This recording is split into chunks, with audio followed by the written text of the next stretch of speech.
is ANN News Brief.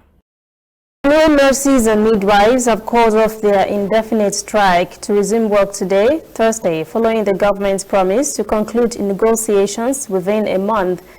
The nurses and midwives are demanding better terms of service, including rent and transport allowances. The strike left many patients stranded and some dead in medical facilities across the country.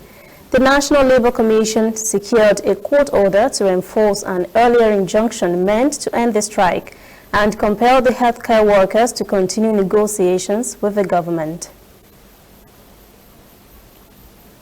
Leaders of the Economic Community of West African States, ECOWAS, have hinted on lifting sanctions earlier imposed on Mali.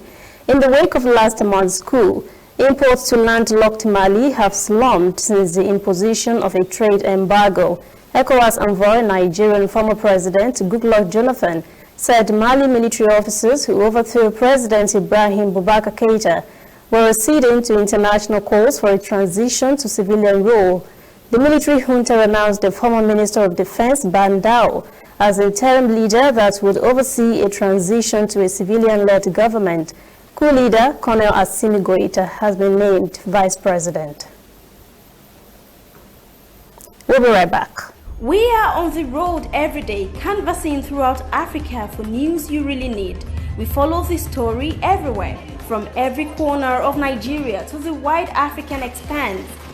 We bring you what's making headlines. We connect you with news you can use. ANN, African News Network, in a truly African spirit. Protesters in Cameroon have called for a ceasefire and negotiations to end a long-running conflict between Anglophone separatists and security forces. More than 3,000 lives so far have been lost in the conflict. The protesters are also demanding a reform of the electoral system. Police and soldiers had taken up positions in several cities, including Douala and the capital Yaoundé, since opposition leader Maurice Kamto called for a peaceful demonstration. Police used tear gas and water cannon to break up a protest by hundreds of people in Cameroon's economic capital Douala on Tuesday.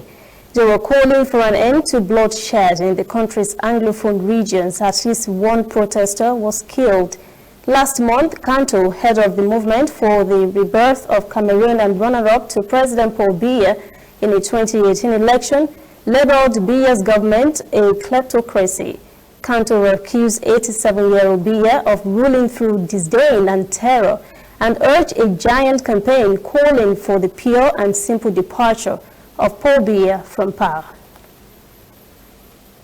That is ANN News Brief at 1. For details on these and other breaking stories, visit our website, annafrica.news. Conversation continues on our social media platforms, Twitter, Instagram, and Facebook at ANN Africa TV. I'm Lucy Ademi.